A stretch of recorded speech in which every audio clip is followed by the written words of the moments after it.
Poin yang keempat, di antara menjauhkan kita dari bala ini, tolak bala ini adalah shadaqatus sirri tadfa'u mitatas su. Sedekah menolak bala, mati su'ul khatimah. Makanya dulu kita ada istilah sedekah tolak bala, sedekah menolak musibah, sedekah menolak bencana, sedekah menolak wabah. Oleh sebab itu maka yang selama ini biasa bersedekah kepada anak yatim, biasanya menyambut Ramadan, jangan lagi tunggu bulan Ramadan, datangi rumah anak yatim, makan mereka, sembako beras mereka, masukkan ke dalam karung 10 kilo, gula sekilo, minyak sekilo, susu saset, ikan sarden, masukkan, berikan. Ini dengan niat menolak segala musibah, segala bencana, segala wabah. Orang-orang yang mati itu, kalau dia ditanya Allah Subhanahu wa ta'ala, hai mayit, hai orang yang mati, seandainya ku kasih kau hidup lagi, mau apa tidak? Mereka amat sangat ingin hidup. Apa kata mereka? Kami ingin hidup. Laula akhartani ila ajalin qarib, kasihlah kami hidup ya Allah qarib, sebentar, sekejap, semenit, sedetik saja. Kalau aku kasih kau hidup, kau mau apa? Kata Allah. Mereka menjawab, dalam Al-Quran diceritakan, laula akhartani ila ajalin qarib, kalau kau kasih aku hidup walaupun sedetik saja, fa as-saddaqa, aku mau bersedekah ya Allah. Kenapa orang mati itu tidak berkata, kasih aku hidup sedetik saja, aku mau haji dan umrah? Tidak ada. Kasih aku sedetik saja, aku mau pergi berjihad? Tidak. Kasih aku sedetik saja, aku mau sholat sepanjang malam? Tidak. Mereka mengatakan, fa as-saddaqa, aku mau bersedekah. Mengapa orang mati itu kalau dihidupkan mau bersedekah? Dijawab oleh para ulama, karena haji dan umrah balasannya nanti setelah hisab masuk surga. Al-hajjul mabrur, haji yang mabrur, laisa lahu jaza illal jannah, balasannya surga. Tapi sedekah balasannya sudah didapatkan ketika dikubur. Begitu mati masuk kubur langsung dapat balasan sedekah. Man lazimal istighfar, siapa yang banyak beristighfar, Allah berikan 4. Ja'alallahu lahu min kulli dhiqin makhraja, segala kesempitannya dilapangkan Allah, sempit hatinya dilapangkan Allah, sempit dadanya dilapangkan Allah. Wali min kulli hammin faraja, segala kesusahannya diberikan Allah kemudahan. Susah rezekinya, susah hidupnya, susah pikirannya, susah urusannya, dimudahkan Allah. Wa razaqahu min haitsu la yahtasib, diberi Allah rezeki dari jalan yang tidak disangka-sangka, yang tidak diduga-duga, datang rezeki itu. Siapa yang menjanjikan? Nabi Muhammad SAW. Nabi bicara dari mana? Wa ma yantiqu 'anil hawa in huwa illa wahyun yuha. Dia bicara bukan mengikuti hawa nafsunya, melainkan dari wahyu yang dibawa oleh Jibril dari Allah Subhanahu wa taala. Memperbanyak istighfar. Yang keempat, wa ma kana Allahu mu'adzibahum wa hum yastaghfirun. Allah tidak akan menurunkan azab wa hum yastaghfirun selama mereka mau beristighfar. Oleh sebab itu kenapa tsunami tidak datang? Kenapa gunung tidak meletus? Kenapa air yang dari laut tidak naik ke darat? Kenapa tidak terjadi gempa bumi? Masih ada di Sidrap yang beristighfar, masih ada orang yang bangun malam salat sunat taubat menjelang subuh, wabil ashari hum yastaghfirun, menjelang azan subuh, di waktu sahur dia memperbanyak istighfar. Sependek-pendeknya astaghfirullah, agak panjang astaghfirullahalazim, lebih panjang astaghfirullahalazim alladzi la ilaha illa huwal hayyul qayyum wa atubu ilaih. Yang lebih afdal sayyidul istighfar, Allahumma anta rabbi la ilaha illa anta khalaqtani wa ana 'abduka wa ana 'ala 'ahdika wa wa'dika mastata'tu a'udzu bika min syarri ma sana'tu abu'u laka bi ni'matika 'alayya wa abu'u bi dhanbi faghfirli fa innahu la yaghfiru dzunuba illa anta. Dibaca dia setelah subuh, dijaga Allah sampai zuhur. Dibaca setelah zuhur, dipelihara sampai asar. Dibaca selepas asar, dijaga sampai maghrib. Dibaca sehabis maghrib, dijaga sampai isya.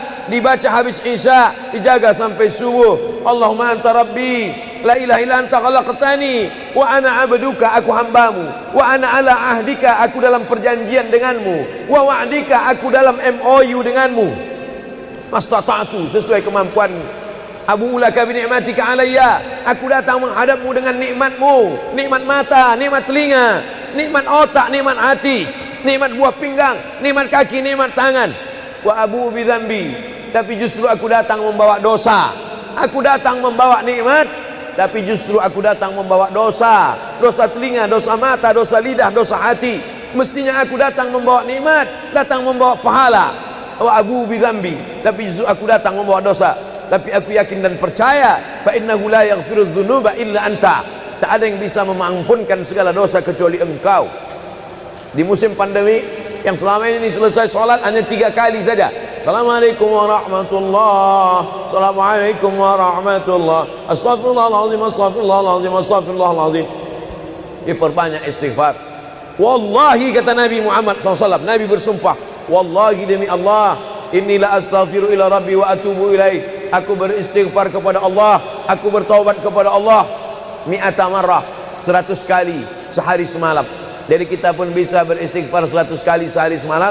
Kalau kita hitung jari kita ini sendinya ada 20, 1, 2, 3, 4, 5, 6, 7, 8, 9, 10, 11, 12, 13, 14, 15, 16, 17, 18, 19, 20. 20 sendi.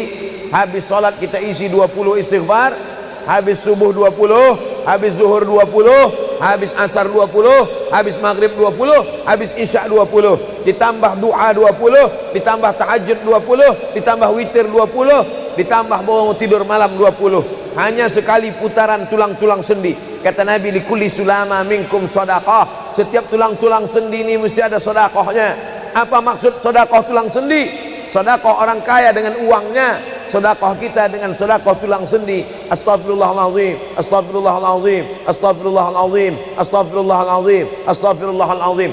Allah menjanjikan balasan-balasan yang disampaikan oleh Nabi Muhammad sallallahu alaihi wasallam. Tapi di antara yang paling afdal di antara zikir ini semua adalah afdalul zikri la ilaha illallah.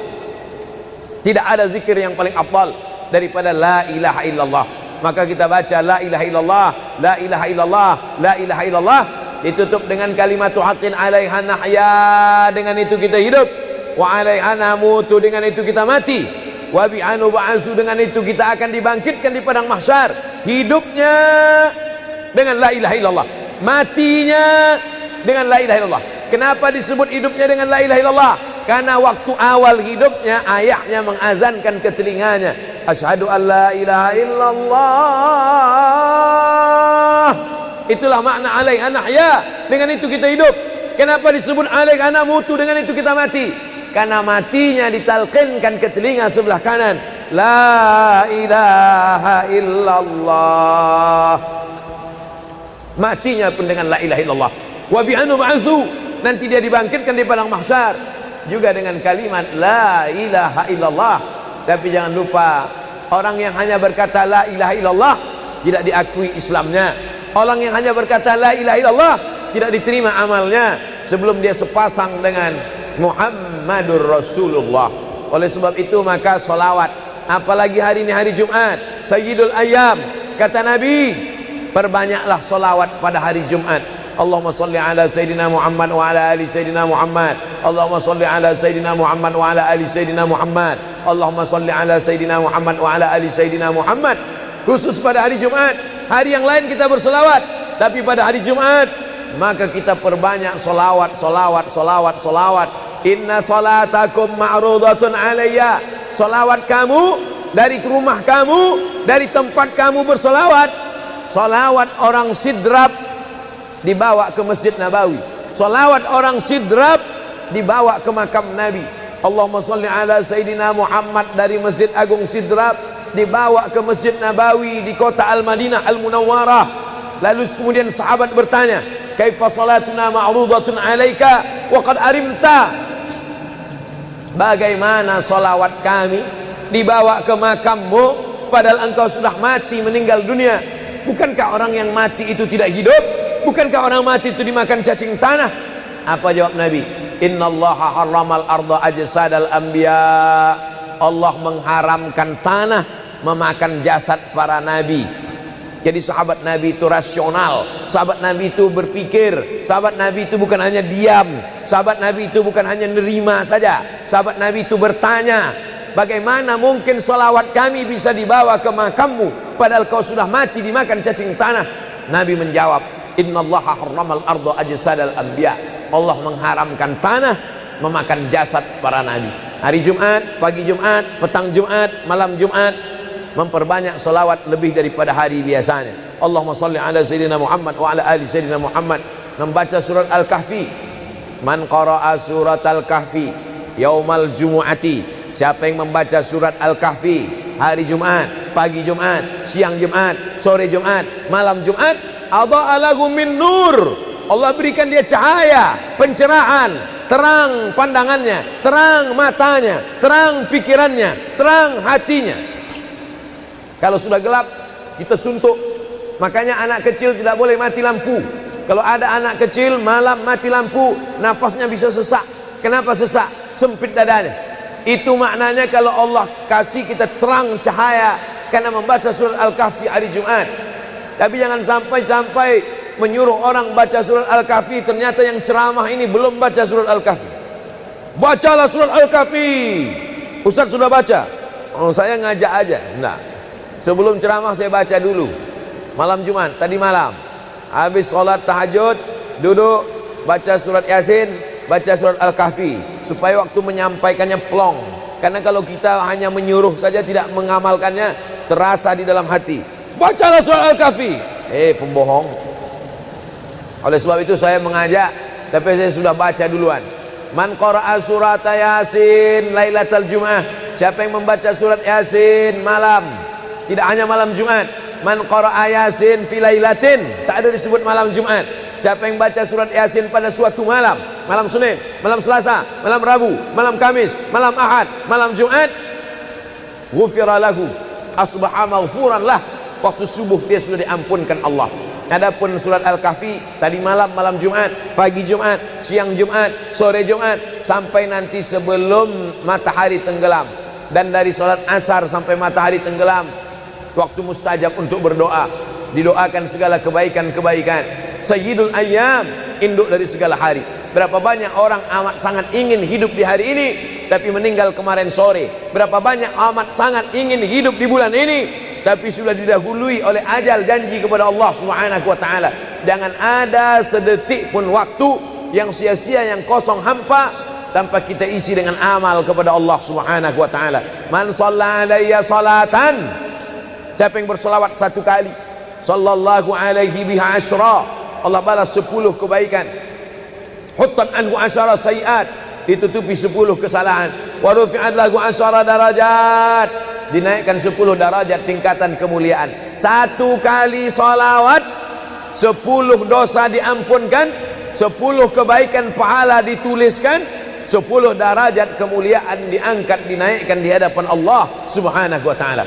Oleh sebab itu maka hari ini kita perbanyak solawat, pertemuan solawat, berjumpa dengan orang bersolawat. Dan kita memang melakukan tradisi-tradisi itu. Ketika ada orang mau menikah bersolawat, anaknya akikah bersolawat, acara walimah bersolawat, khotib khutbah Jumat kalau tidak bersolawat batal Jumatnya. Orang yang sedang sholat kalau dia tidak bersolawat menurut mazhab Syafi'i batal sholatnya. Orang yang berdoa kalau tidak bersolawat doanya tergantung tidak dikabulkan Allah. Majlis kita kalau tidak ada solawat maka majlis itu berubah menjadi majlis antanajifah, majlis mangkai, majlis busuk, majlis berbau. Oleh sebab itu tidak ada cara lain menolak ini semua adalah dengan cara bersolawat, solawat dan solawat. Itu poin yang ketiga. Poin yang keempat, di antara menjauhkan kita dari bala ini, tolak bala ini adalah shadaqatus sirri tadfa'u mitatassu. Sedekah menolak bala, mati su'ul khatimah. Makanya dulu kita ada istilah sedekah tolak bala. Sedekah menolak musibah, sedekah menolak bencana, sedekah menolak wabah. Oleh sebab itu maka yang selama ini biasa bersedekah kepada anak yatim, biasanya menyambut Ramadan, Jangan lagi tunggu bulan Ramadan. Datangi rumah anak yatim, makan mereka, sembako beras mereka, masukkan ke dalam karung 10 kilo, gula sekilo, minyak sekilo, susu saset, ikan sarden, masukkan, berikan. Ini dengan niat menolak segala musibah, segala bencana, segala wabah. Orang-orang yang mati itu, kalau dia ditanya Allah Subhanahu wa ta'ala, hai mayit, hai orang yang mati, seandainya ku kasih kau hidup lagi, mau apa tidak? Mereka amat sangat ingin hidup. Apa kata mereka? Kami ingin hidup. Laula akhartani ila ajalin qarib. Kasihlah kami hidup ya Allah. Qarib. Sebentar, sekejap, semenit, sedetik saja. Kalau aku kasih kau hidup, kau mau apa? Kata Allah. Mereka menjawab, dalam Al-Quran diceritakan, laula akhartani ila ajalin qarib. Kalau kau kasih aku hidup walaupun sedetik saja, fa as-saddaqa, aku mau bersedekah ya Allah. Kenapa orang mati itu tidak berkata, kasih aku hidup sedetik saja, aku mau haji dan umrah? Tidak ada. Kasih aku sedetik saja, aku mau pergi berjihad? Tidak. Kasih aku sedetik saja, aku mau sholat sepanjang malam? Tidak. Mereka mengatakan, fa as-saddaqa, aku mau bersedekah. Mengapa orang mati itu kalau dihidupkan mau bersedekah? Dijawab oleh para ulama, karena haji dan umrah balasannya nanti setelah hisab masuk surga. Al-hajjul mabrur, haji yang mabrur, laisa lahu jaza illal jannah, balasannya surga. Tapi sedekah balasannya sudah didapatkan ketika dikubur. Begitu mati, masuk kubur, langsung dapat balasan sedekah. Itulah makanya kata Nabi, idza matal insan, kalau manusia mati, inqata'a, putus amalnya. Tapi ada yang tak putus, shadaqatun jariyah, sedekah yang mengalir. Belum bangkit dari kubur, belum padang mahsyar, belum hisab, belum timbangan amal, belum meniti titian siratal mustaqim, balasannya sudah nampak. Itu kehebatan sedekah dibandingkan amal yang lain. Oleh sebab itu sedekah ini luar biasa. Shadaqatus sirri tadfa'u mitatas su', sedekah menolak mati su'ul khatimah, sedekah menolak bala. Man lazimal istighfar, siapa yang banyak beristighfar, Allah berikan 4. Ja'alallahu lahu min kulli dhiqin makhraja, segala kesempitannya dilapangkan Allah. Sempit hatinya dilapangkan Allah, sempit dadanya dilapangkan Allah. Wa min kulli hammin faraja, segala kesusahannya diberikan Allah kemudahan. Susah rezekinya, susah hidupnya, susah pikirannya, susah urusannya, dimudahkan Allah. Wa razaqahu min haitsu la yahtasib, diberi Allah rezeki dari jalan yang tidak disangka-sangka, yang tidak diduga-duga, datang rezeki itu. Siapa yang menjanjikan? Nabi Muhammad SAW. Nabi bicara dari mana? Wa ma yantiqu 'anil hawa in huwa illa wahyun yuha. Dia bicara bukan mengikuti hawa nafsunya, melainkan dari wahyu yang dibawa oleh Jibril dari Allah Subhanahu wa taala. Memperbanyak istighfar. Yang keempat, wa ma kana Allahu mu'adzibahum wa hum yastaghfirun. Allah tidak akan menurunkan azab wa hum yastaghfirun selama mereka mau beristighfar. Oleh sebab itu, kenapa tsunami tidak datang? Kenapa gunung tidak meletus? Kenapa air yang dari laut tidak naik ke darat? Kenapa tidak terjadi gempa bumi? Masih ada di Sidrap yang beristighfar. Masih ada orang yang bangun malam, salat sunat taubat menjelang subuh. Wabil ashari hum yastaghfirun. Menjelang azan subuh, di waktu sahur dia memperbanyak istighfar. Sependek-pendeknya astaghfirullah, agak panjang astaghfirullahalazim, lebih panjang astaghfirullahalazim allazi la ilaha illa huwal hayyul qayyum wa atubu ilaih. Yang lebih afdal sayyidul istighfar, Allahumma anta rabbi la ilaha illa anta khalaqtani wa ana 'abduka wa ana 'ala 'ahdika wa wa'dika mastata'tu a'udzu bika min syarri ma sana'tu abu'u laka bi ni'matika 'alayya wa abu'u bi dhanbi faghfirli fa innahu la yaghfiru dzunuba illa anta. Dibaca dia setelah subuh, dijaga Allah sampai zuhur. Dibaca setelah zuhur, dipelihara sampai asar. Dibaca selepas asar, dijaga sampai maghrib. Dibaca sehabis maghrib, dijaga sampai isya. Dibaca habis isya, dijaga sampai subuh. Allahumma anta rabbi la ilaha illa anta khalaqtani wa ana abduka, aku hambamu, wa ana ala ahdika, aku dalam perjanjian denganmu, wa wa'dika, aku dalam MOU denganmu, mastata'tu, sesuai kemampuanmu, abu laka bi ni'matika alayya, aku datang menghadapmu dengan nikmatmu, nikmat mata, nikmat telinga, nikmat otak, nikmat hati, nikmat buah pinggang, nikmat kaki, nikmat tangan. Wa abu bi dzambi, tapi justru aku datang membawa dosa. Aku datang membawa nikmat, tapi justru aku datang membawa dosa. Dosa telinga, dosa mata, dosa lidah, dosa hati. Mestinya aku datang membawa nikmat, datang membawa pahala. Wa abu bi dzambi, tapi justru aku datang membawa dosa. Tapi aku yakin dan percaya, fa innahu la yaghfiru dzunuba illa anta, tak ada yang bisa mengampunkan segala dosa kecuali engkau. Di musim pandemi yang selama ini selesai sholat hanya 3 kali saja. Assalamualaikum warahmatullah, Assalamualaikum warahmatullah, Astaghfirullahaladzim, Astaghfirullahaladzim, Astaghfirullahaladzim. Diperbanyak istighfar. Wallahi, kata Nabi Muhammad SAW, Nabi bersumpah, wallahi demi Allah, inilah astaghfiru ila rabbi wa atubu ilaih, aku beristighfar kepada Allah, aku bertaubat kepada Allah, mi'ata marrah, 100 kali sehari semalam. Jadi kita pun bisa beristighfar 100 kali sehari semalam. Kalau kita hitung jari kita ini sendinya ada 20, 1, 2, 3, 4, 5, 6, 7, 8, 9, 10, 11, 12, 13, 14, 15, 16, 17, 18, 19, 20. 20 sendi, habis sholat kita isi 20 istighfar, habis subuh 20, habis zuhur 20, habis asar 20, habis maghrib 20, habis isya 20, ditambah du'a 20, ditambah tahajud 20, ditambah witir 20, ditambah bangun tidur malam 20. Hanya sekali putaran tulang-tulang sendi. Kata Nabi, likulli sulama minkum shadaqah, setiap tulang-tulang sendi ini mesti ada sedekahnya.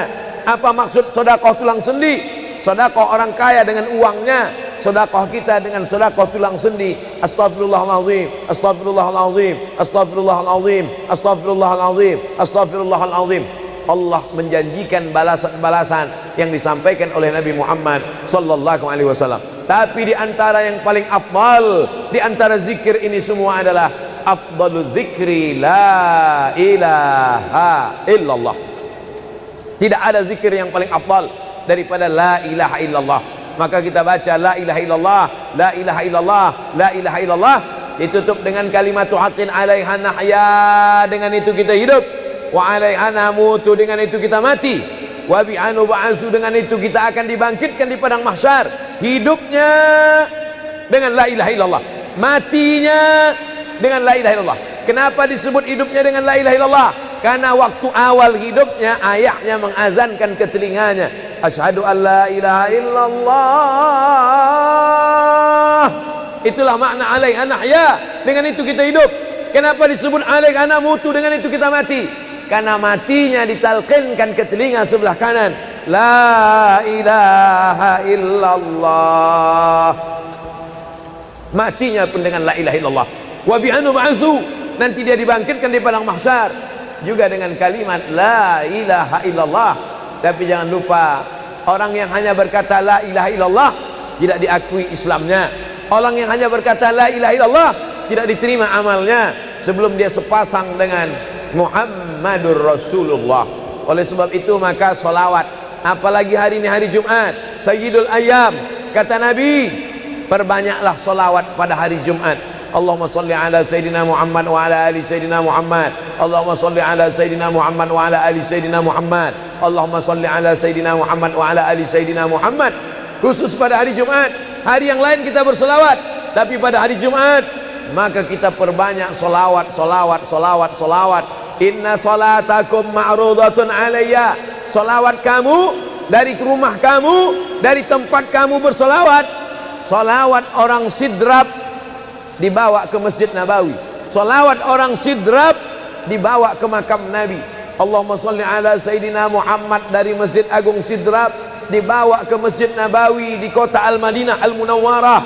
Lalu kemudian sahabat bertanya, kaifa salatuna ma'rudatun alaika wa qad arimta, bagaimana solawat kami dibawa ke makammu padahal engkau sudah mati, meninggal dunia?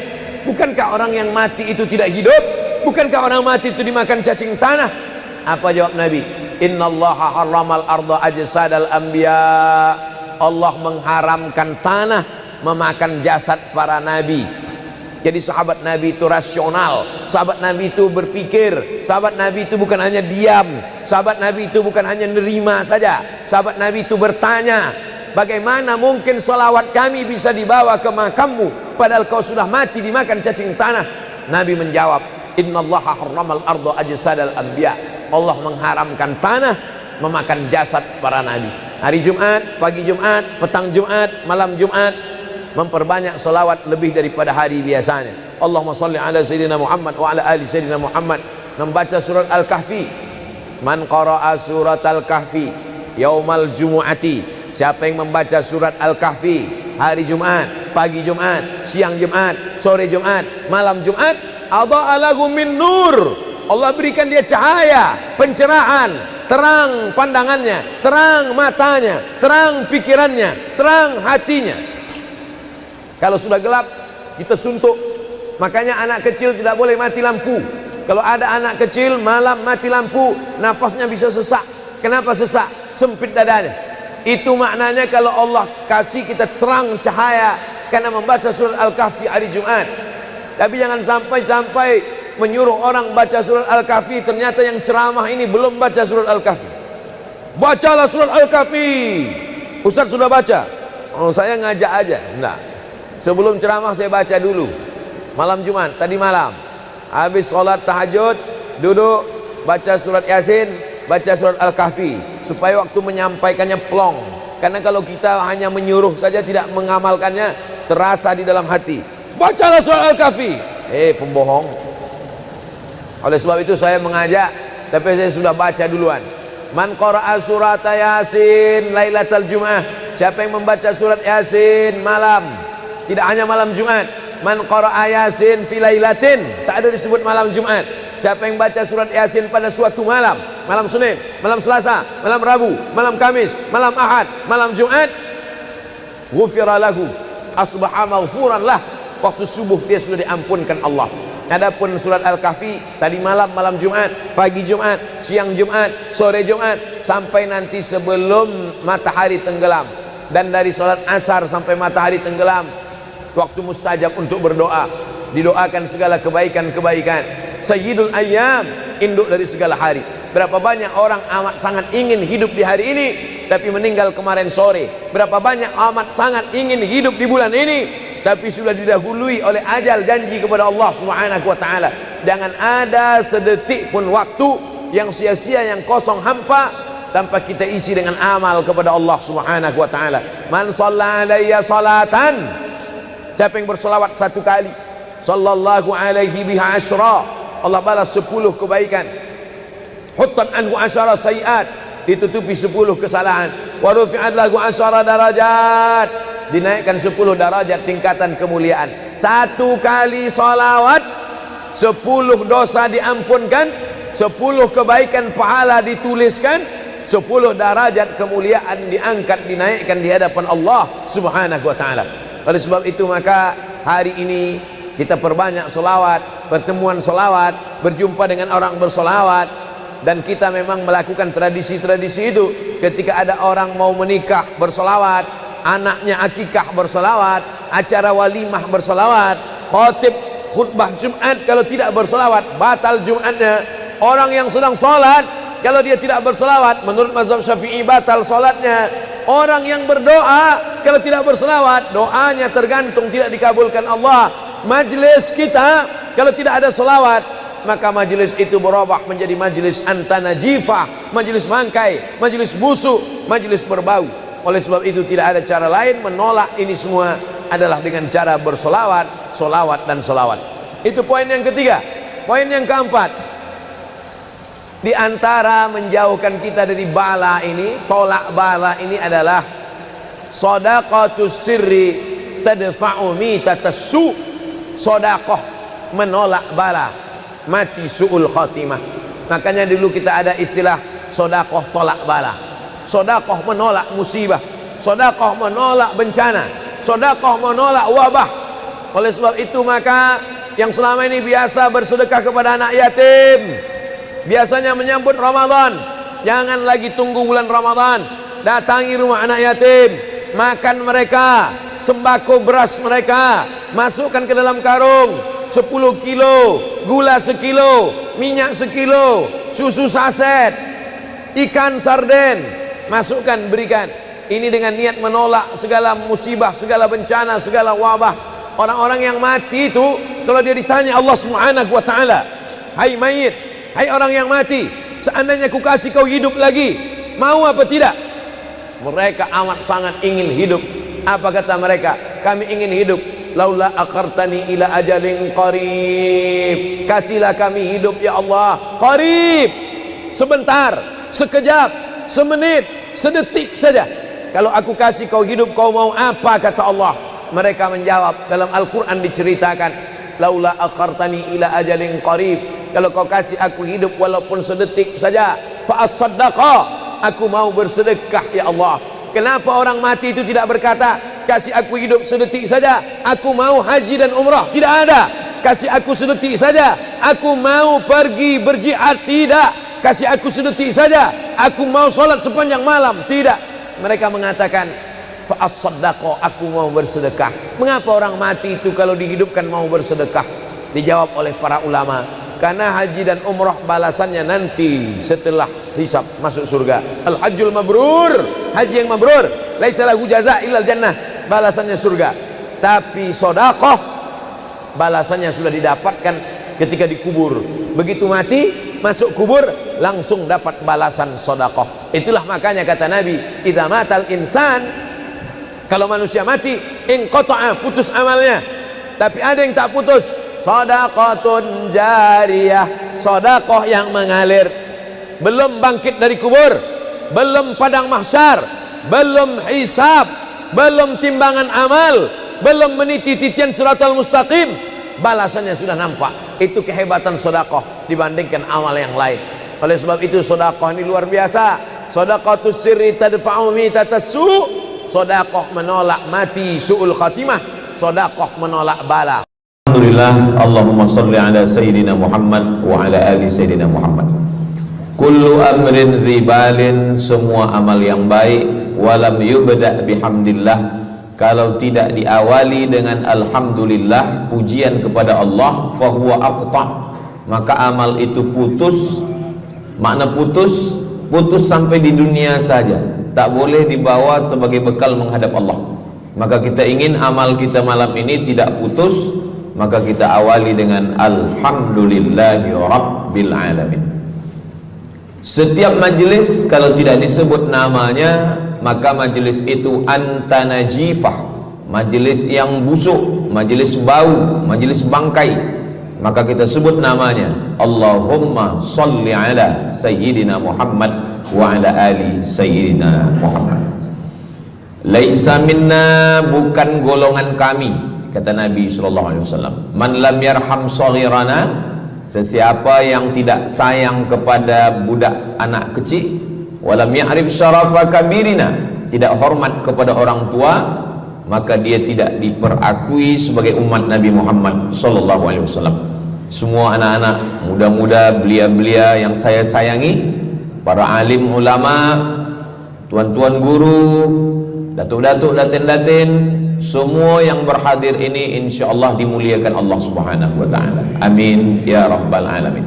Tajuk kita malam ini 8 keutamaan orang yang bersedekah menurut Al-Qur'an dan sunnah Nabi Muhammad sallallahu alaihi wasallam. Keutamaan yang pertama, kalau orang mati itu ditanya, apakah kamu mau hidup lagi? Maka orang mati itu menjawab, tapi belum ada orang yang mati hidup lagi. Macam mana kita boleh tahu dia menjawab? Sebab diceritakan Allah dalam Al-Quran. Apa kata mereka? A'udzubillahi minasyaitonirrajim.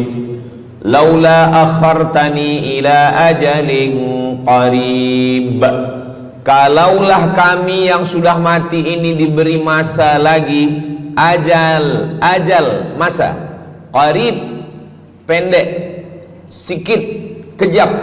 Kalaulah kami boleh dibagi masa hidup lagi walaupun sikit, walaupun kejap, apa yang ingin mereka lakukan? fa as-saddaqa, kami ingin bersedekah. Mereka tak ada kata kalaulah kami boleh hidup lagi kami ingin jihad, tak ada. Kalau boleh hidup lagi kami ingin pergi haji, tak ada. Mereka katakan fa as-saddaqa, kami ingin bersedekah. Kenapa sedekah? Kenapa bukan perang? Maka ulama membagi jawaban. Karena kalau haji itu balasannya nanti di surga. Wal hajjul mabrur laisa lahu jazaa'un illal jannah. Haji mabrur balasannya surga nanti selepas hari kiamat. Tapi kalau sedekah balasan pahalanya diperolehi ketika di alam kubur. Itulah kenapa orang-orang yang mati itu ingin kalau hidup lagi fa as-saddaqa, mereka ingin bersedekah. Sedekah, hampir semua kata-kata dalam bahasa Arab itu asalnya 3 huruf. Sedekah. Sedekah artinya benar. Sadaqallahul azim, maha benar Allah. Sedekah artinya benar. Kalau memang benar betul iman kita, mana buktinya? Buktinya adalah dengan bersedekah. Itulah kenapa sedekah itu disebut dengan sedekah, tanda iman itu benar. Karena untuk menggerakkan lidah bercakap sangat mudah. Apa kata pepatah orang Melayu? Lidah tak bertulang. Mudah saja menggerakkan. Asyhadu an la ilaha illallah wa asyhadu anna Muhammadar Rasulullah. Kalau memang benar betul cakap, mana buktinya? Buktinya adalah sedekah. Lelaki mengatakan saya cinta kepada kamu. Senang saja nak mengatakan cinta. Tapi apa bukti, proof, mana memang betul cinta? Maka dia mesti bagikan sedekah. Kalau yang tadi itu sedekah, kalau ini namanya sadaq. Sadaq artinya mahar. Mahar pernikahan lelaki dengan perempuan, aku nikahkan engkau dengan anak saya dengan memberikan cincin emas dan gelang rantai tunai. Itulah dia sadaq, tanda bukti cinta dia kepada seorang perempuan. Sadaqah, benar. As-sidqu, sidik, benar. As-siddiq, orang yang benar. Maka disebut dia dengan Abu Bakar Siddiq, karena dia benar memberikan emas sebesar batu waktu dibawa pergi hijrah bersama Nabi Muhammad SAW. Maka dia disebut dengan Siddiq karena dia benar imannya dengan memberikan sedekah. Tapi ada makna siddiq yang lain. Ketika yang lain mendustakan Nabi, tak percaya kepada Isra Mi'raj, dialah orang yang percaya, maka disebut dia dengan Siddiq. Siddiq dari kata sadaq, benar. Karena iman dia yang benar. Mana bukti, proof bahwa iman dia benar? Dia bersedekah, membagikan emasnya sebesar batu. Nama dia Abu Bakar Siddiq. Nama ayah dia Abu Quhafah. Ayah dia tak Islam. Apa kata ayah dia? Habislah emas Abu Bakar itu dibawa Muhammad sallallahu alaihi wasallam. Anak Abu Bakar itu namanya Asma. Asma, mana emas ayah kamu? Dah habis dibawa Muhammad. Dia benci betul dengan Nabi Muhammad. Datang Asma, dia ambil batu, dia masukkan ke dalam kain. Kata Asma, emas ayah tu masih ada dalam kain, Datuk. Lalu Abu Quhafah memegang. Abu Quhafah ni buta, dia tak nampak. Oh ya, masih ada lagi. Rupanya emas itu sudah dibawa hijrah bersama Rasulullah sallallahu alaihi wasallam. Makanya kata Nabi, "Lau anfaqa ahadukum mithla Uhudin zahaban." Seandainya ada di antara kamu yang boleh berwakaf emas walaupun sebesar bukit Uhud. Bukit Uhud itu panjangnya 7 km. Seandainya ada di antara kamu yang boleh berwakaf emas sebesar bukit Uhud, itu tak sampai setengah tapak tangan Sayyidina Abu Bakar Siddiq. Kenapa? Sebab kalau sekarang ada orang bersedekah banyak, memanglah sekarang sudah aman. Tapi masa itu masa susah, masa payah, Abu Bakar Siddiq menunjukkan bukti keimanannya. Ini keutamaan yang pertama menurut Al-Quran. Kenapa orang bersedekah? Karena orang-orang mati, kalau dia boleh bagi tambah umur hidup lagi, mereka berkata fa as-sadaqah, kami ingin bersedekah. Itu yang pertama. Yang kedua, sampai berapa nih? Sampai 8. Tadi saya dibagi tahu Ustadz sampai 8. atau tak pun sampai 8, kalau dah habis 60 menit habis. Yang kedua, idzas sama'un fatarat, langit terbelah, wa idzal kawakibun tasarat, planet bertembung, berjatuhan, wa idzal biharu fujirat, lautan diletupkan, tsunami namanya, wa idzal quburu bu'athirat, semua yang dikubur dibangkitkan. Selepas itu kita pun bangkit dari kubur. Innama amruhu idza arada syai'an ayyaqula lahu kun fayakun. Bila kita bangkit, tak ada atap, tak ada dinding, tak ada pokok kayu, semua gunung-gunung macam bulu kambing dihembus angin. Wa takunul jibalu kal ihnil manfush, macam bulu kambing dihembus angin. Di mana kita bernaung, di mana kita berlindung? Kata Nabi sallallahu alaihi wasallam. Ini yang kedua. Kullu mri'in tahta zilli sadaqatihi, orang akan bernaung di bawah sedekah. Bukan bernaung di bawah haji, bukan bernaung di bawah sembahyang, bukan bernaung di bawah puasa, tapi tempat bernaung atap adalah sedekah. Tapi jangan sebab kita kaji sedekah malam ni, esok subuh tak sembahyang. Awak tak sembahyang, kita bernaung di bawah sedekah. Betul, memang bernaung di bawah sedekah, tapi tiangnya sembahyang. As-salatu imaduddin, sembahyang salat itu adalah tiang daripada agama. Maka tempat kita berlindung, tempat kita bernaung nanti adalah sedekah.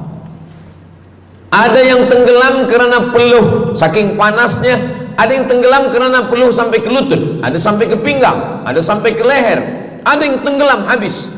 Tapi ada orang yang merasa sejuk, selesa. Kenapa? Kullu mri'in tahta zilli sadaqatihi, orang akan bernaung di bawah sedekah. Orang-orang yang membina masjid, macam mana mahalnya masjid, jutaan ringgit, maka ketika dia mati menghadap Allah Subhanahu wa taala, semua kepanasan, semua terik, matahari sejengkal dari ubun-ubun kepala. Tapi ada orang yang tahta zilli sadaqatihi, dia akan bernaung di bawah sedekah. Mudah-mudahan panjang umur, Allah bagi kita rezeki supaya kita boleh bernaung di bawah sedekah kita nanti insyaallah. Kita masa siang 12 jam, malam 12 jam, tapi di akhirat nanti khamsin alfasanah, 50.000 tahun, belum tentu lagi diputuskan di pengadilan Allah Subhanahu wa taala. Datang orang menghadap Nabi Adam, wahai Adam, kami sudah kepanasan, kami tak tahan di padang mahsyar ini. Kata Nabi Adam, saya malu menghadap Allah. Dulu kata Allah, la taqraba hadhihi syajarah, jangan dekati pokok kuldi, fatakuna minaz zalimin, nanti engkau jadi orang zalim. Fa azallahuma syaitan, tapi digoda syaitan. Lalu kemudian Nabi Adam bertaubat. Doa yang paling tua doa Nabi Adam, Rabbana zalamna anfusana wa illam taghfir lana wa tarhamna lanakunanna minal khasirin. Datang mereka menghadap kepada Nabi Nuh. Cepatlah Nabi Nuh menghadap kepada Allah supaya diputuskan mahkamah ini. Kata Nabi Nuh, saya malu menghadap Allah. Anak saya Kan'an, masa saya panggil, ya bunayya, wahai anak saya Kan'an, irkam ma'ana, ayo mari naik ke atas perahu sampan ayah. Apa kata Kan'an? Sa'awi ila jabali ya'simuni minal ma, saya naik sampan, saya naik ke atas bukit, saya akan selamat. Rupa-rupanya hujan 40 hari 40 malam, tenggelam. Kita belum lagi 40 hari 40 malam, baru 2 hari buaya dah naik ke jalan. Macam mana 40 hari 40 malam? Maka saat itu, saat anaknya Kan'an akan tenggelam, apa kata Nabi Nuh? Ya Rabbi, ya Allah, inna bni min ahli, itu anakku ya Allah. Allah marah. Apa kata Allah? Innahu laisa min ahlik, dia bukan anakmu. Innahu amalun ghairu salih, karena amal dia tak baik. Nabi Nuh malu menghadap Allah. Datang mereka kepada Nabi Musa alaihissalam. Kata Nabi Musa, saya pun malu menghadap Allah kerana perbuatan Bani Israel, umat saya jahat. Mereka datang menghadap Nabi Isa. Kata Nabi Isa, saya malu menghadap Allah karena mereka menyembah saya selepas saya meninggalkan mereka. Pada akhirnya mereka datang menghadap Sayyidina wa Maulana wa Syafi'ina Muhammad sallallahu alaihi wasallam. Hanya Nabi Muhammad lah yang berani menghadap Allah. Sebab apa? Sebab dia umatnya. Maka walaupun kita umat yang paling kecil, umur paling pendek, badan paling tidak bertenaga, tapi kita adalah umat yang pertama nanti yang akan diputuskan perkara, dan kita adalah umat yang pertama akan masuk ke dalam surga Allah Subhanahu wa ta'ala. Maka banyak mereka yang ingin menjadi umat Nabi Muhammad. Bahkan Nabi Musa pun ingin menjadi umat Nabi Muhammad sallallahu alaihi wasallam. Masa Umar bin Khattab datang membawa lembaran-lembaran Taurat, Nabi berkata, "Apa itu wahai Musa?" Taurat. Nabi Muhammad SAW memanggil, "Mari Taurat." Lalu Nabi Muhammad mengkoyak. Apa kata Nabi? "Lau kana Musa hayyan ma wasa'ahu illa iyattabi'ani." Kalaulah Musa masih hidup, dia pasti akan ikut saya. Dan itu betul pada peristiwa Isra dan Mi'raj. Nabi jadi imam, Nabi Musa jadi makmum, Nabi Isa jadi makmum, Nabi Ibrahim jadi makmum, semua nabi-nabi jadi makmum. Imamnya adalah Sayyidina wa Maulana Muhammad sallallahu alaihi wasallam. Jadi keutamaan yang kedua, kita bernaung di bawah sedekah. Yang ketiga, sadaqatus sirri tutfi'u ghadabar rabbi kama yatfa'ul ma'an nar. Sedekah memadamkan api neraka seperti air yang memadamkan api. Kita kalau nampak api, mudah-mudahan kita selamat daripada terbakar, amin. Lalu kemudian datang api, kita padamkan dengan air. Lalu kemudian macam mana memadamkan api neraka? Air sebanyak apa yang boleh memadamkan? Maka kata Nabi SAW, keutamaan yang ketiga adalah sadaqatus sirri tutfi'u ghadabar rabbi, sedekah memadamkan api neraka. Jadi kalau kita dulu banyak silap, banyak salah, banyak dosa, kullu bani Adam, semua manusia ini khata'un, semua pernah salah, pernah mabuk, pernah berzina, pernah minum khamar, pernah berjudi. Kalaupun dia tidak buat dosa yang zahir, pernah hasad, pernah dengki, busuk hati. Maka ketika itu macam mana memadamkan murka Allah dengan istighfar, memadamkan dengan sembahyang, solat, sunat, taubat. Ada satu cara lagi. Dengan cara apa? Memadamkannya dengan sedekah. Tutfi'u ghadabar rabbi, memadamkan murka marah Allah Subhanahu wa ta'ala, padam dengan sedekah. Tapi tentu saja sedekah yang ikhlas kerana Allah Subhanahu wa ta'ala. Datang seorang yang sudah banyak dosa menghadap Nabi, menghadap pendeta Yahudi. "Wahai pendeta Yahudi, saya ini banyak salah, banyak dosa. Saya sudah membunuh 99 orang. Apakah mungkin Tuhan mengampunkan dosa saya?" Kata pendeta Yahudi, "Tuhan tidak mengampuni dosa kamu karena kamu sudah membunuh." Dia cabut pisau dia. "Kalau begitu kamulah yang ke-100." Dia dah bunuh 99. Itu maka saya takut juga kalau datang orang, "Ustaz Somad, apakah Allah mengampuni dosa saya?" "Apa dosa kamu?" "Membunuh orang." "Ayo Allah ampunkan dosa." "Faqtulu anfusakum," bunuhlah diri kamu. Surat Al-Baqarah, bunuhlah diri kamu. "Fataba alaikum," Allah menerima taubat kamu dengan membunuh diri.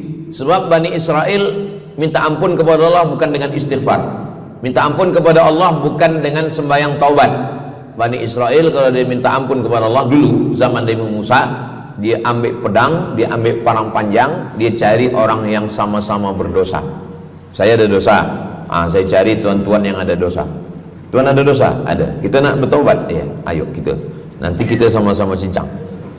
Nanti tuan cincang saya cincang tuan. Kita sama-sama mati. Baru Allah ampunkan dosa." "Faqtulu anfusakum," bunuhlah diri kamu. "Fataba alaikum," Allah menerima taubat kamu. Tapi syariat Nabi Muhammad sallallahu alaihi wasallam, "Ma min muslimin yuznibu dzamban," Kalau ada yang silap khilaf salah, summa yatatahhar, mandi taubat. Apalagi kita di Bandar Seri Begawan, bila tadi pesawat terbang nak landing turun, nampak cantik laut keliling. Jadi siapa nak mandi taubat, pergi ke laut. Kalau sampai ke tengah laut, bukan cuma dosa hilang, orangnya hilang sekali. Aku mandi taubat, saya mandi taubat. Selepas mandi taubat, tak boleh mandi taubat, wudu. Tak boleh wudu, tayamum. Selepas itu sembahyang sunat taubat, usolli sunnatat taubat raka'ataini lillahi ta'ala. Dosanya perlu sebut, jangan sebut. Ada seorang lelaki, maaf, nafsu dia tinggi. Lalu di jalan dia nampak perempuan. Selepas itu maaf, dia cium. Selepas itu dia datang ke Nabi, dia mengadu. Ya Rasulullah, tadi saya melakukan begini-begini. Tegak Umar bin Khattab, Allah sudah tutupi, kenapa kamu bukakan di hadapan orang ramai? Allah mengampuni manusia kecuali al-mujahirun. Al-mujahirun menampakkan dosanya dan bangga dengan dosanya. Ini orang akhir zaman ini sekarang banyak mujahirun. Dia mabuk, dia live streaming. Hai guys, dah mabuk ke malam ni? Ini al-mujahirun. Maka ulil amri mesti ambil hukum. Tapi orang yang pernah berdosa, pernah silap, pernah salah, jangan cerita lagi, tutup. Suami-suami kalau bertobat kepada Allah, mengadu kepada Allah, cukup. Jangan cerita ke istri. Allah menerima, istri tak terima. Jadi taubat cukup kepada Allah Subhanahu wa taala, mengadu. Dah bangkit tahajud malam minta kepada Allah. Jangan suara kuat-kuat. Cukup. Sebab tidak semua kejujuran boleh diterima orang lain. Tak semua perempuan boleh menerima kejujuran. Sakit hati dia. Allah Subhanahu wa taala Maha Pengampun. Selepas itu kemudian wa asbi'is sayyi'atal hasanata. Dosa-dosa silap khilaf masa lalu, bagaimana menutupinya? Hasanata, perbuatan baik. Sembahyang baik, solat baik, tapi ada yang paling baik. Apa dia? Shadaqatus sirri, memperbanyak sedekah, memadamkan murka Allah seperti api dipadamkan oleh air. Marah itu adalah kobaran dari api neraka. Bila kita sedang marah, itu adalah api neraka lahab. Lahab itu artinya berkobar. Lahab pakai ba, lahab. Sebab saya pernah juga lalu di satu jalan, ada rumah makan, restoran Abu Lahab, pakai P, lahab, mungkin lahab, makan lahab.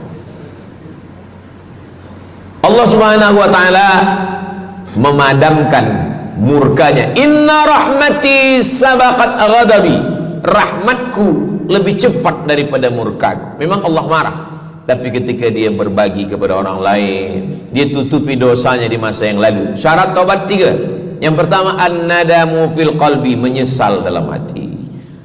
Yang kedua, al-iqraru bil lisani, nyatakan dengan lisan, astaghfirullahalazim. Yang ketiga, al-itmaru alla ya'uda ilaihi abadan, tekad saya tidak akan buat lagi sampai mati. Namanya taubat nasuha.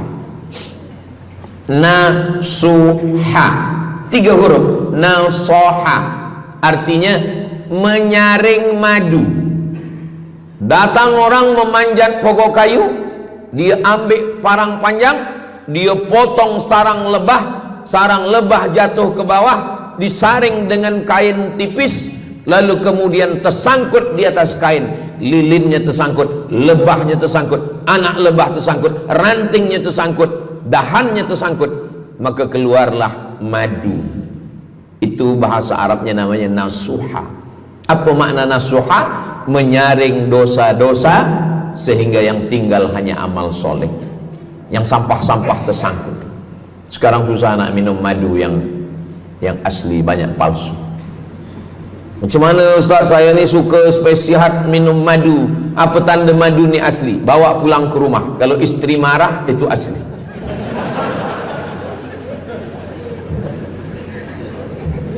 Yang keempat, ini jangan diingat, lupakan.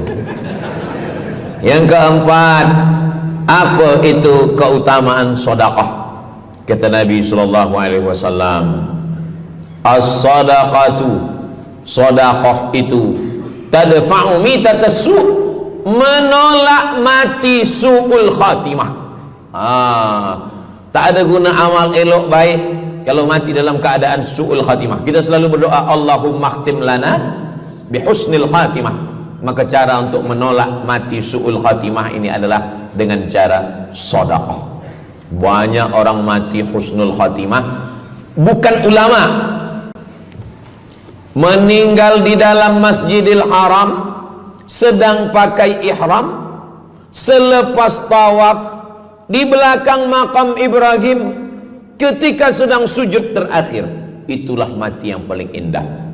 Dalam wudhu sedang sembahyang, di sujud terakhir dalam tanah haram, dalam Masjidil Haram di belakang makam Ibrahim. Meninggal, dibawa jenazah balik. Orang datang bertanya kepada ibunya, dia masih pemuda belia, apakah dia ulama? Dia bukan ulama. Kenapa dia mulia betul? Apakah dia pernah perang ke Palestina? Tidak.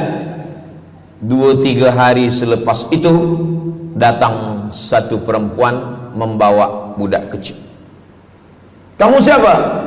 Kami adalah orang yang tiap bulan dapat kiriman beras, minyak dan makanan dari pemuda ini. Saya maaf, seorang janda, ini anak-anak saya, dan dia selalu bagikan uang dia untuk makankan. Jadi nanti kalau ada orang meninggal, tiba-tiba selepas itu datang janda membawa anak, itu tanda husnul khatimah. Sebab dia belum nikah, dia masih lajang. Allah menunjukkan bahwa kalau engkau berbuat sedekah, maka Allah Subhanahu wa taala memberikan keutamaan husnul khatimah. Bukan setakat diselamatkan dari su'ul khatimah, tapi mendapatkan husnul khatimah. Ada seorang dari Maghribi, dari Maroko, Mesir, Libya, Tunisia, Algeria, Maghribi. Orang Maghribi ini bermimpi. Dalam mimpinya dia berjumpa dengan Nabi Muhammad SAW. Kata Nabi, engkau pergi ke Saudi Arabia, cari di kampung ini, nanti engkau jumpai seorang pemuda, sampaikan salamku kepada dia, katakan dia penghuni surga. Malam pertama mimpi, iya ke? Tidak ke? Jangan-jangan syaitan. Tak betul. Malam kedua mimpinya sama. Engkau pergi ke Saudi Arabia, datangi kampung ini, jumpai seorang pemuda namanya si fulan, bagi tahu ke dia, salamku untuk dia, sampaikan kepada dia bahwa dia penghuni surga. Nah, 2 kali ini udah agak kuat. Tunggu 3 kali, sampai 3 malam mimpinya sama.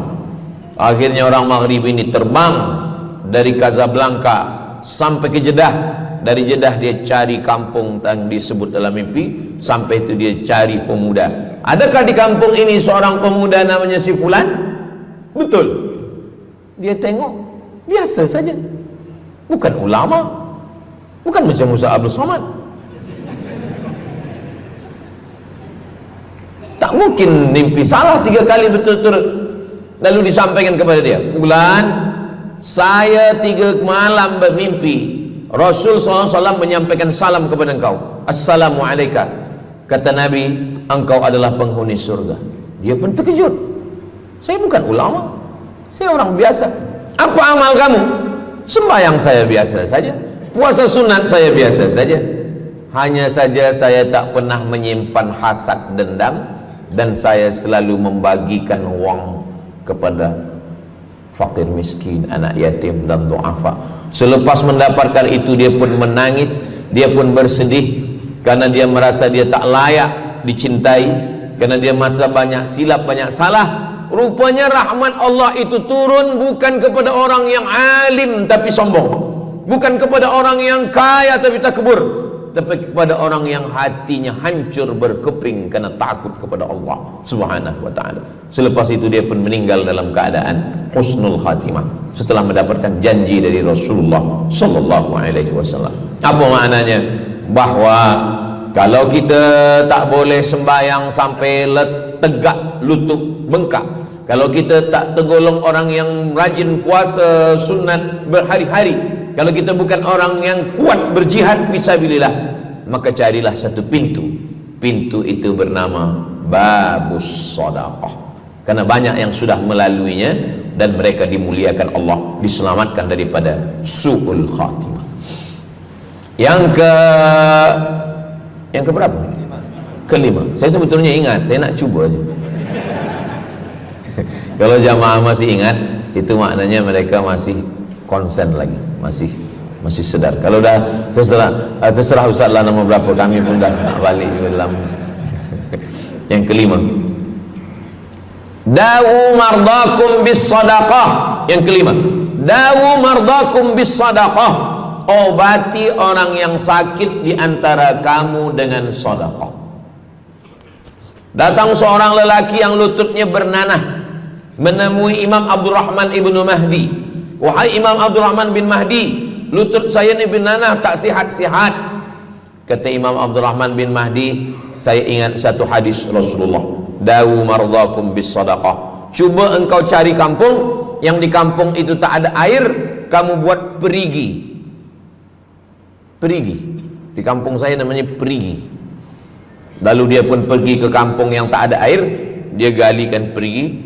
Selepas itu sehari, 2 hari, 3 hari, sepekan, sebulan, lutut dia sihat kering. Dia datang lagi kepada Imam Abdurrahman ibnu Mahdi. Alhamdulillah Imam Abdurrahman ibnu Mahdi, lutut saya sudah sihat. Apa hubungan lutut dengan sedekah? Rupanya setiap orang yang mengambil air untuk minum, untuk berwudu, untuk mandi, untuk memasak, selepas itu mereka berdoa, ya Allah, berikanlah kebaikan kepada orang yang sudah membagikan air ini. Ad-du'a silahul mu'min, doa senjatanya orang beriman. Kisah ini ada dalam kitab Sa'ah wa Sa'ah, Ajaib wa Taraif. Semua ada saatnya. Beberapa kisah-kisah yang ajaib diceritakan oleh Syekh Abu Amr Al-Misri dalam judul buku Sa'ah wa Sa'ah, Gharaib wa Taraib. Sudah diterjemahkan ke dalam bahasa Melayu, judulnya Semua Ada Saatnya. Nama penerjemahnya Abdul Somad. Boleh dicari di google.com. Semua ada saat. Lalu kemudian saya sampaikan hadis ini di masjid. Dawu mardakum bis sadaqah. Obatilah orang yang sakit di antara kamu dengan sedekah. Selepas itu saya turun dari masjid, saya pergi ke kereta, di parking. Datang seorang jamaah. Memang yang Ustaz sampaikan tadi betul. Kata saya, memang betul. Takkan saya sampaikan tak betul? Apa maksud awak? Betul. Istri saya kena sakit kista sebesar duit di dalam rahim dia.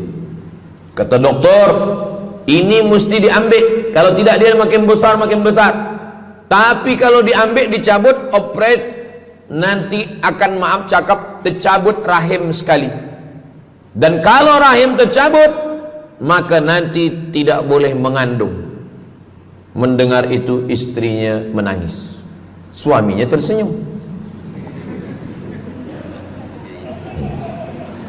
Yang senyum budak kecil pula. Lalu kemudian rupanya istri dia tahu tentang hadis Nabi, dawu mardakum bis sadaqah. Obatilah orang yang sakit dengan bersedekah. Maka dia pun bersedekah.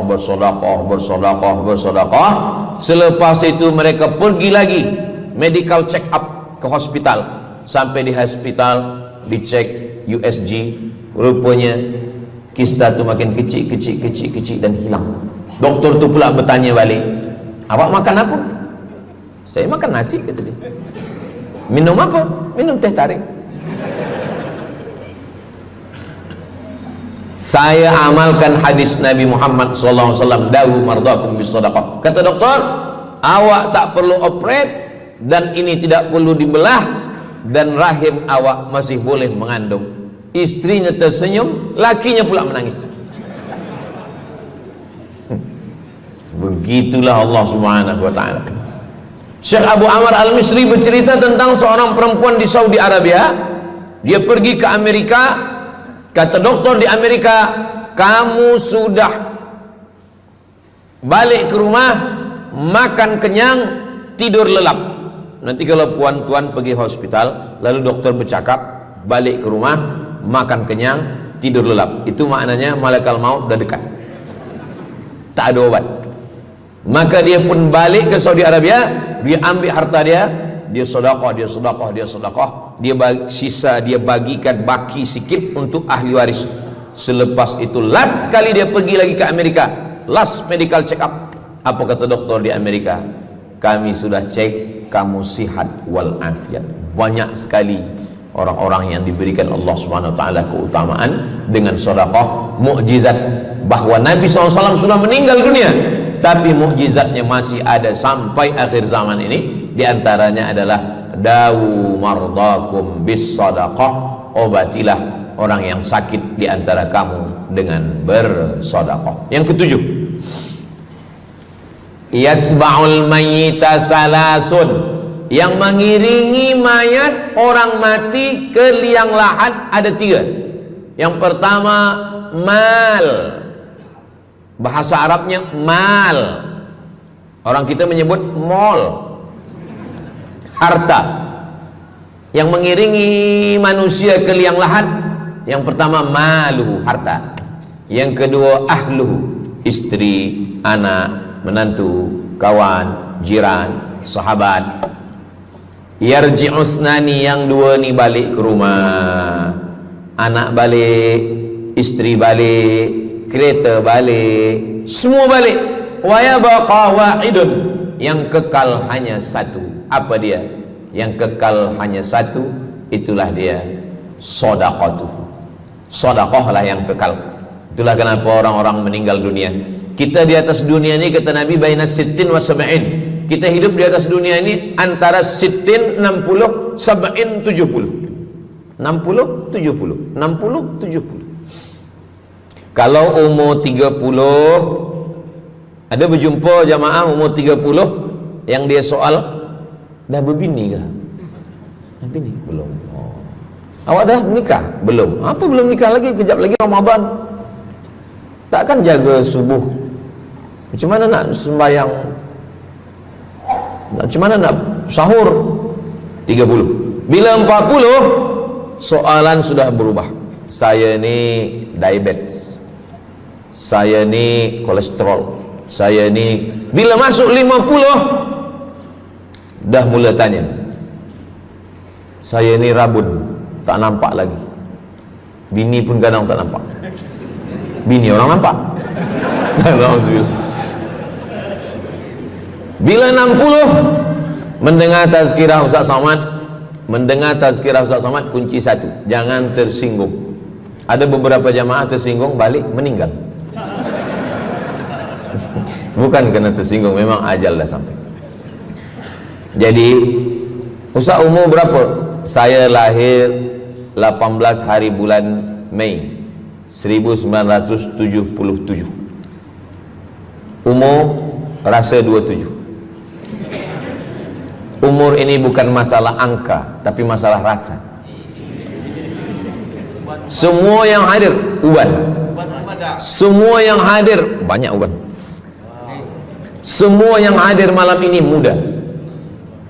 Mana muda lagi Ustaz, kami dah tua. Ini bukan orang tua, ini orang tua yang terjebak di tubuh pemuda. Ini semua pemuda-pemuda. Siapapun yang sembahyang ke masjid, siapapun yang berjamaah, maka dia muda. Siapapun yang tidur di rumah tak sembahyang, dia sudah tua. Lautan kan kuseberangi, gunung kan kudaki, masjid kulalui. Ini orang tua semua. Jadi tua dan muda itu bukan masalah usia, bukan masalah umur, tapi masalah perasaan kita. Saya kalau ditanya orang, umur Ustaz berapa? Qamariyah apa Syamsiah? Muharram Safar apa Januari Februari? Jadi masalah umur ini, insya Allah kita semua dibagi Allah kesihatan. Amin ya rabbal alamin. Yang sakit-sakit diangkat Allah penyakitnya. Amin. Jadi kata Nabi SAW, semuanya tinggal. Wa yabqa wahidun, yang tinggal hanya satu. wa amaluhu. Di antara amal adalah sedekah. Itu yang ketujuh. Nabi meninggal umur 63 tahun. Abu Bakar Siddiq 63 tahun. Imam Syafi'i lahir 150, meninggal 204. Imam Syafi'i lahir di Gaza, Palestina. Semoga Allah menolong saudara kita di Palestina. Imam Syafi'i lahir di Palestina, di Gaza 150 Hijrah. Meninggal di Fustat, Kahirah, Mesir 204. Imam Syafi'i umurnya hanya 54 tahun. 50 muda. Tapi Imam Syafi'i berada di alam barzah 204, sekarang sudah 1447, 1447 tahun. Apa maknanya? Berarti Imam Syafi'i di alam kubur sudah 1200 tahun. Soalan, lebih lama di atas tanah atau di dalam tanah? Lebih lama di alam barzah. Di alam rahim 9 bulan 10 hari. Di alam dunia 63 tahun. Kalau sampai di alam kubur menunggu hari kiamat. Imam Syafi'i sudah 1200 tahun. Tapi setiap detik, setiap menit, setiap jam, dari maghribi sampai ke Nusantara, semua orang menyebut nama Syafi'i, Syafi'i, Syafi'i, Syafi'i. Setiap kampung ada nama orang Syafi'i. Setiap kawasan ada nama orang Syafi'i. Begitulah mulianya Imam Syafi'i. Kita, seandainya kita mati, berapa lama lagi kita di alam barzakh? Dulu ada yang mengatakan kiamat 2012, rupanya tak jadi. Kan ada filmnya, kiamat 2012, Steven Spielberg. Tak jadi. Yas'alunaka 'anis sa'ati ayyana mursaha. Mereka bertanya kepadamu tentang hari kiamat. Qul, katakan, la ya'lamuha illa, yang tahu hanya Allah Subhanahu wa ta'ala. Pikirkan, kalau kita mati, apa yang akan mengalir? Rumah kita dijual, anak kita dibagi-bagi kepada ahli waris. Kereta kita dijual semuanya. Tapi orang yang membina masjid di Brunei Darussalam, masjid dah cantik-cantik, besar-besar, elok-elok. Tadi kami cerita tentang Muslim yang ada di Kamboja, yang ada di Vietnam, yang ada di Myanmar, kesusahan, kepayahan, yang ada di Palestina. Itu kalau kita tolong, mengalir sampai hari kiamat. Kita fikirkan apa yang akan mengalir selepas kita mati menghadap Allah Subhanahu wa ta'ala. Di antara yang pasti mengalir, anak belum tentu. Waktu kita hidup dia soleh, selepas kita mati dia stres. Na'udzubillah. Mudah-mudahan anak-anak kita semua anak-anak yang soleh-soleh. Tapi yang pasti adalah sedekah. Maka kita siapkan sedekah menolong agama Allah Subhanahu wa ta'ala. Yang ke-8, kata Nabi SAW, idza matal insan, hadisnya ada dalam Sahih Muslim. Idza matal insan, ada orang yang membaca hadis ini idza mata ibnu Adam. Idza mata ibnu Adam itu terjemah, bukan bunyi teks. Bunyi teksnya idza matal insan, kalau manusia mati, inqata'a, putus. Tapi banyak yang salah faham tentang hadis nih. Kamu malam ini tak ada buat kenduri orang mati, tak ada baca doa, tak ada baca yasin, tak ada baca tahlil. Idza matal ibnu Adam, kalau manusia sudah mati, putus. Jangan kirim-kirim doa lagi. Banyaklah soalan ke saya, Ustaz Abdul Somad, ya, macam mana kalau orang sudah mati tak ada anak, lalu siapa yang mendoakan dia? Kata saya, yang mendoakan dia saya. Allahumma ighfir lahu warhamhu wa'afihi wa'fu anhu. Siapa yang akan bacakan Al-Fatihah untuk dia? Saya akan bacakan Al-Fatihah. Saya tengok muka dia macam ragu. Dia tak percaya Fatihah ini sampai. Siapa yang tak percaya Fatihah sampai, saya tak marah. Sebab ini masalah yang gaib. Siapa yang tak percaya Yasin itu sampai, siapa yang tak percaya Fatihah itu sampai, saya tak marah. Bagi saja nama semua lengkap dengan bin. Nanti bila mati saya kirim. Bila tak sampai, cepat-cepat bagi tahu. Idza matal insan, kalau manusia mati, inqata'a amaluhu, yang putus tu amal dia, amal yang mati itu. Misal ini ada orang mati, namanya Abdul Somad. Ketika saya sebut nama lain tersinggung pula. Ada orang mati namanya Abdul Somad. Idza matal insan, kalau Abdul Somad ni mati, inqata'a amaluhu, maka yang putus tu amal dia. Amal Abdul Somad ni yang putus. Amal orang Brunei untuk Abdul Somad putus atau tak putus? Tidak putus. Datang berita, mereka tengok di Instagram Abdul Somad, Ustadz Abdul Somad Official. Bagi yang belum follow, cepat follow. Apa berita? Ustadz Somad sudah meninggal. Orang Bandar Seri Begawan, semua orang Brunei mengirimkan Al-Fatihah, mereka sholat gaib. Sampai apa tak sampai? Sampai. Jadi mana yang putus itu apa maknanya? Amal dia putus, amal orang mati ini putus, amal orang hidup kepada yang mati tak putus. Saya ulang sekali lagi, yang putus itu amal orang mati. Amal orang mati putus. Apa maksud amal orang mati putus? Kepada muslimin muslimat, sila datang ke masjid yang akan membagi tazkirah almarhum Abdul Somad. Itu mana? Putus. Mana boleh tazkirah lagi?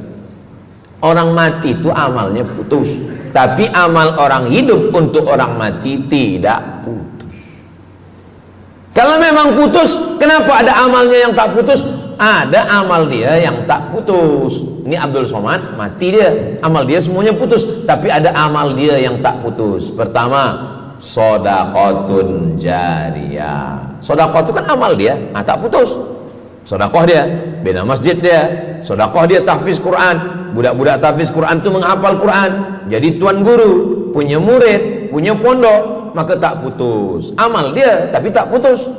Yang kedua, ilmun yuntafa'u bih, mengajar dia, diamalkan orang, tak putus. Waladun salihun, anak soleh. Anak soleh itu maksudnya, anak soleh itu kan amal dia. Itu yang banyak orang yang tak paham. Macam mana amal soleh macam mana amal soleh itu amal kita? Macam mana anak soleh itu amal kita? Kalau istri, mohon maaf, kalau istri awak cuma awak tengok saja, apakah mungkin dia hamil? Itu dah payah betul dah menjelaskan. Maknanya anak kita itu amal kita. Maka kalau kita mati, dia tetap mengalir. Bukan berarti doa orang lain tak sampai. Ini banyak orang salah faham. Selepas orang meninggal, tak usah baca doa lagi, tak usah Allah maafir lahu lagi, tak usah baca Yasin lagi, tak sampai. Maksud putus itu amal orang mati itu putus.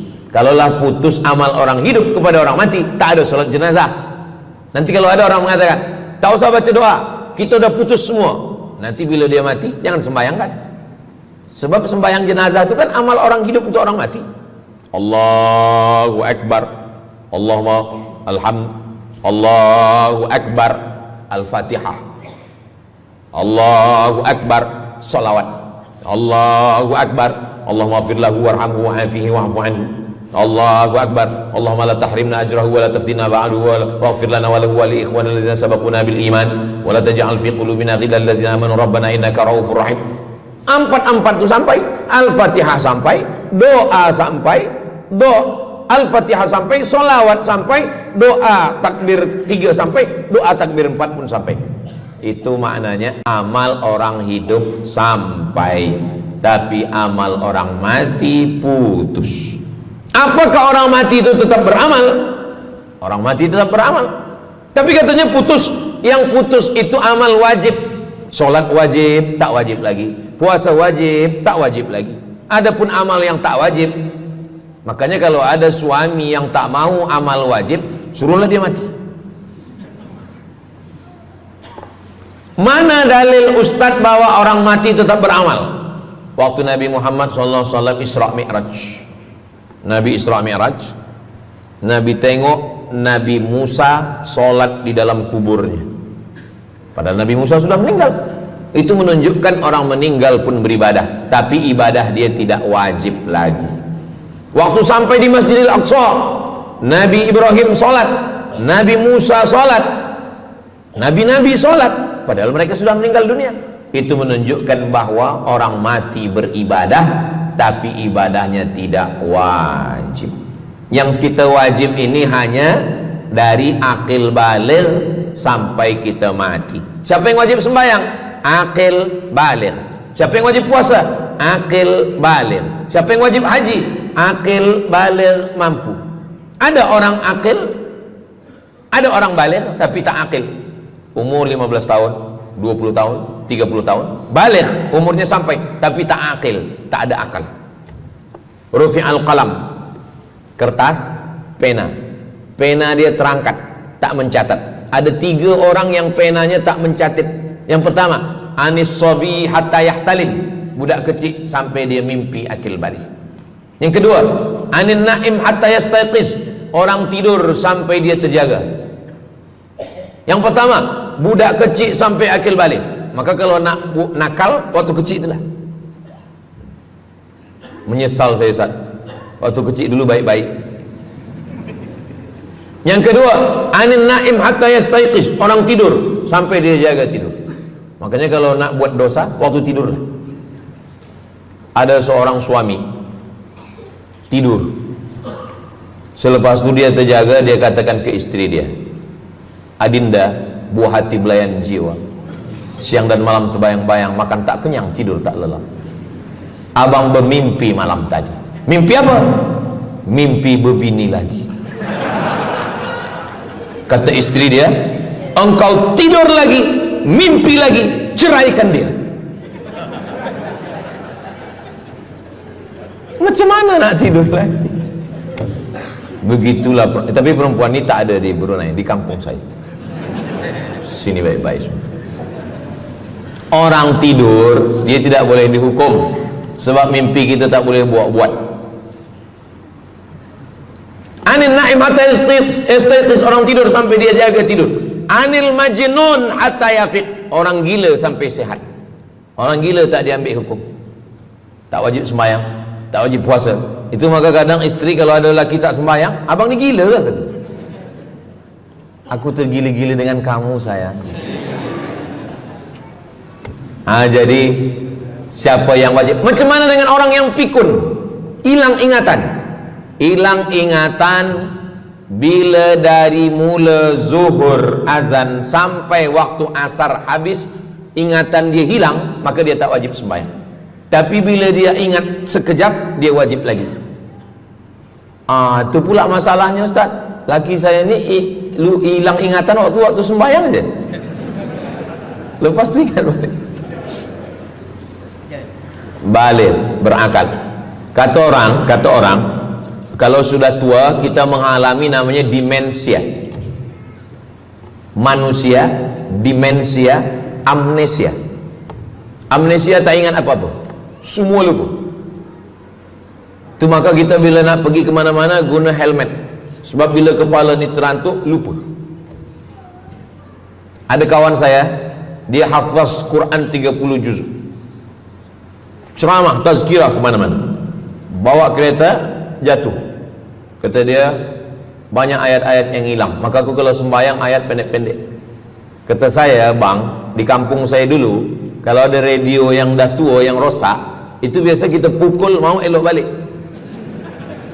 Cuba antukkan sekali lagi, kata saya. Kata dia, aku takut kalau aku antukkan Fatihah ni pula hilang. Maka Islam ini datang menjaga 5. Pertama, menjaga akal, tak boleh minum khamar, tak boleh guna khamar, narkotik. Menjaga diri, tak boleh bunuh diri. Menjaga kehormatan, tak boleh menghina orang. Menjaga agama, tak boleh membawa aliran sesat, ateis, tak percaya, kekafiran. Menjaga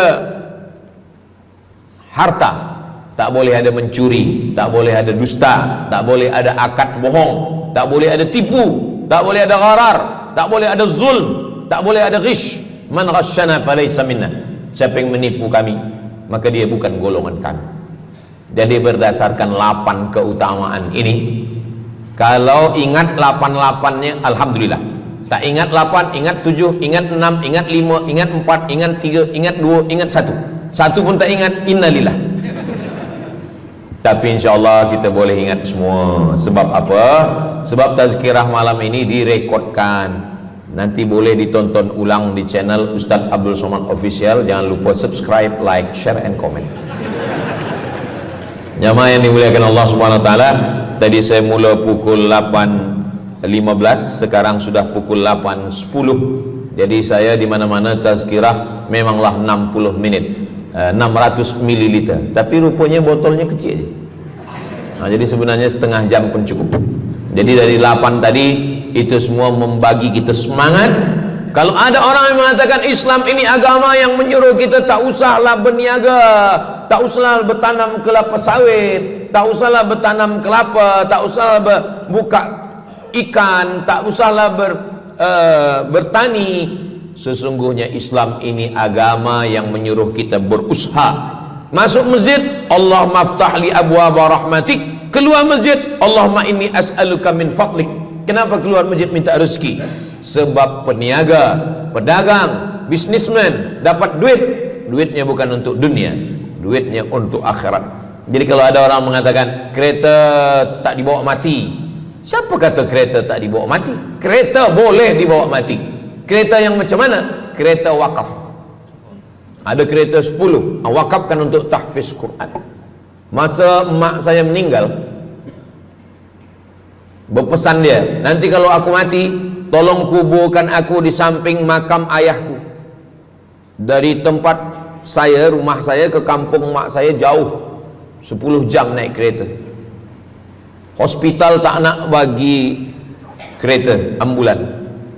Maka selepas itu saya azam dalam diri saya, nanti kalau ada duit, kita buatkan kereta wakaf ambulan.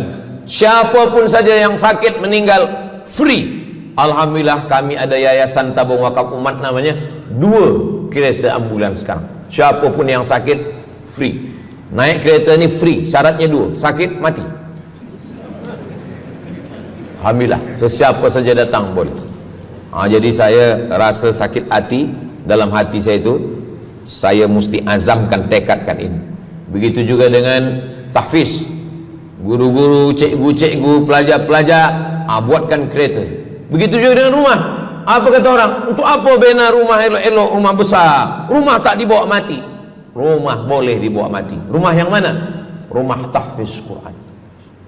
Assalamualaikum. Waalaikumsalam. Ustaz Abdul Somad, betul, saya ada rumah Ustaz, 9 bilik, 2 aras, parking lapang.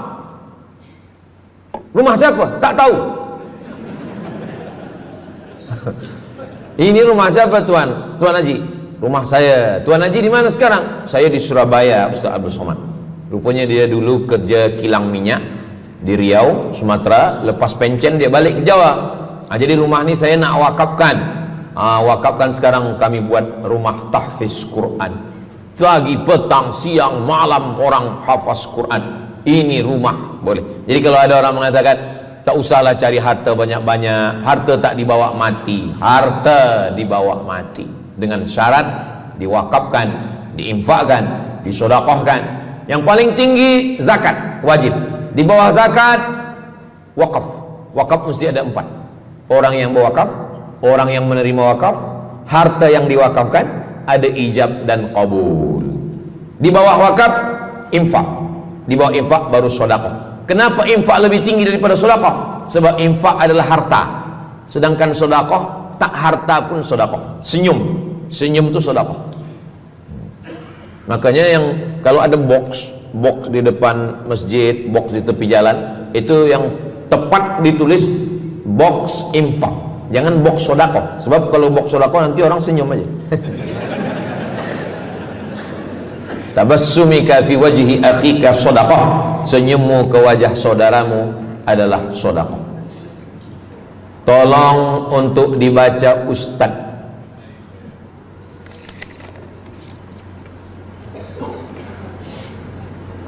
Seorang hamba yang ketika jahiliyah pernah mengambil hak orang dengan mengambil persen daripada uang infak. Setelah dia menyadari akan salahnya, dia bertaubat dan ingin mengembalikan hak tersebut. Masalahnya dia tidak mengetahui berapa dan ke siapa dibalikkan. Kalau kita termakan terpakai duit yang kita tak tahu entah punya siapa, cuba ingat-ingat. Memang kalau masalah ini kadang kita lupa memang. Coba ingat tahun berapa. Sebab duit RM1 tahun 80 dengan 2025 tak sama nilainya, sebab ada inflasi ekonomi. Jadi coba ingat, tengok dengan harga emas. Tahun 80 berapa 1 gram emas, tahun 2025 berapa, maka dihitungnya ke emas, bukan ke dolar, tapi kepada emas.